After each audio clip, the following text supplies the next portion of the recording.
I want to invite someone up to share a story with you right now. He stayed for the service, but I want to invite Rob Carpenter to come on up. Rob shared his story at the first service, but a prime example of things showing up in his life, in Rob's life, and this has been a journey of several years, but I wanted Rob to share his story with you today.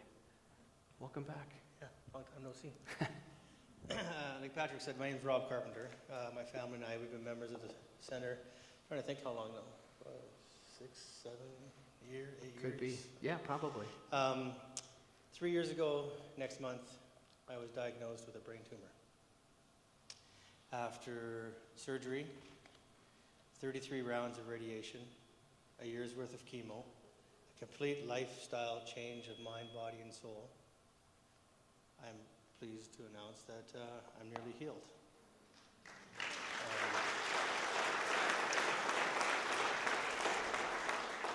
With the continued support and guidance of Patrick and other members of the community, Dave Rochford, I know he's here this morning. We took a meditation class together. He wrote for me a healing affirmation that I say every morning, as well as Patrick talks often about gratitude. I express gratitude every day. I'm actually quite grateful for this opportunity to share my story with you guys this morning. When I was diagnosed, I remember standing over the hospital bed, looking down at it, thinking, I'm not going to be that individual who says, why me? Woe is me. I know I'm healthy enough, I'm strong enough, and I have enough support to tackle this. So bring it on. And it's been 3 years. I had to write some notes earlier because I know Patrick tried to tell me to keep it to a minute. So one of the things I had to ask for was a sign. Patrick says, be open to receive. So I asked for signs. Show me I'm doing the right things. So that night I prayed before I went to bed. In the morning, I took my sons to hockey. When I got home that Saturday, after hockey, there's a message on my answer machine from Patrick. I didn't even realize he knew my phone number. For me, if there wasn't a stronger sign that I was doing the right things, then I don't know what there is. I took a meditation class here at the center. One thing I had learned was to help my brain heal, I had to quiet my mind. And the meditation classes really, really helped me in that fact. I know there's a couple of people that I took the class here this morning with. There was one service Patrick did.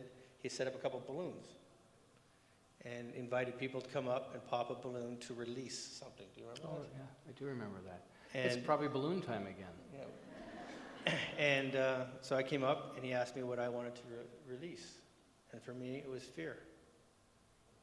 I released my fear. I've always been an individual whose cup is half full. And through this journey, I've maintained my cup is half full with the guidance, once again, of Patrick and the spiritual community. Been able to maintain a positive outlook on life.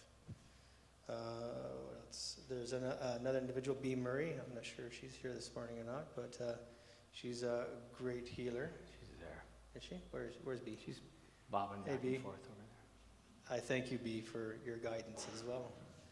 So the community here is very strong and very gifted and has helped me along my health journey.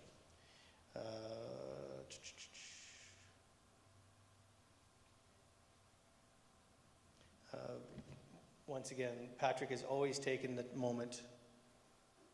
He's a busy guy. This guy's got a lot going on. And he'd always take a moment to spend a moment with me and my family. And I've been very grateful to look at this as not only a health journey, but it's also a journey in spirit.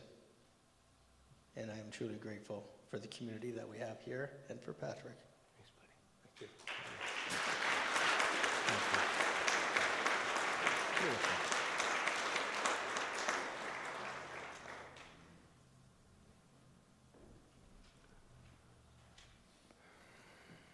So it's really, as Rob, I mean, there's a wonderful story about how we can support one another.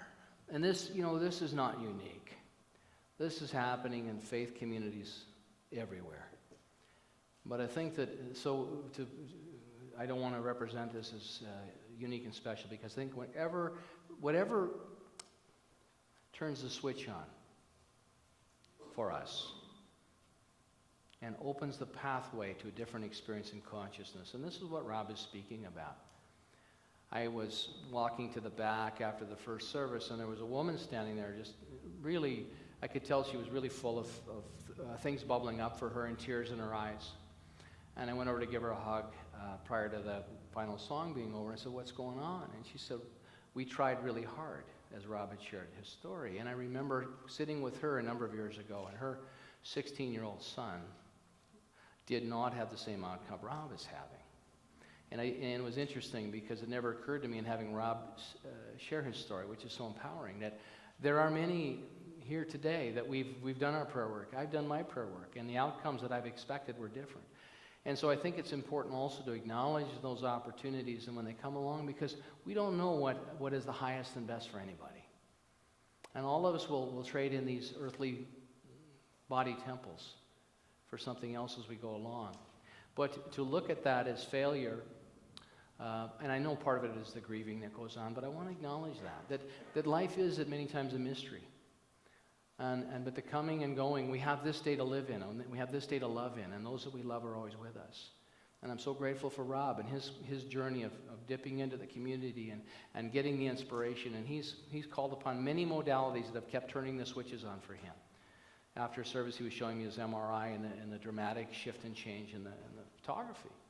And it's wonderful, and we celebrate that. But I also celebrate the life of this mother who lost her son and is still grieving that. And to be able to be with one another in whatever that is, but to be there in love and understand that this is life as well. We don't have all the answers. We don't proclaim to be masters of time, space, and dimension. We do the best we can. We bring our hearts and our souls to the best we can.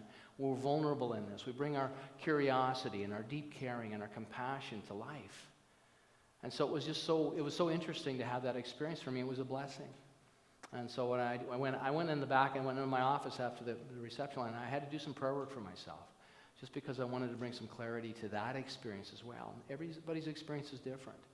And we honor all of it, and it's all good, and it's all God. And those that we love are always with us. So I thank you all. And that's the beauty of what I think is so vibrant about this community. It's real. It's authentic. Let's keep the conversation real. Let's just honor and love one another the best we can. Deepak talks about this in terms of, he talks about various modalities that will shift and change our experience. And he said that it seems that adopting new approaches, and he's talking about yoga, he's talking about meditation, he's talking about psychosocial support. He says that it now seems that adopting these approaches may stop or even reverse serious illness. Heart disease, diabetes, high blood pressure, prostate cancer, obesity, high cholesterol, and other chronic conditions show promising signs in this area.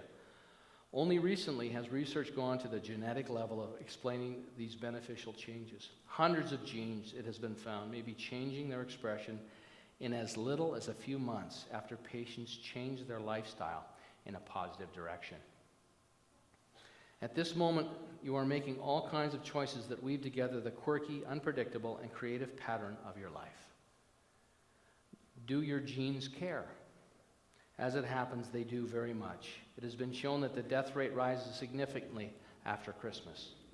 For example, and the same spike occurs after mortally ill people have a birthday. The implication is that when someone is dying, she can postpone her time of death until after a day that she wants to live to see. And it goes on, and we've all seen experiences of this.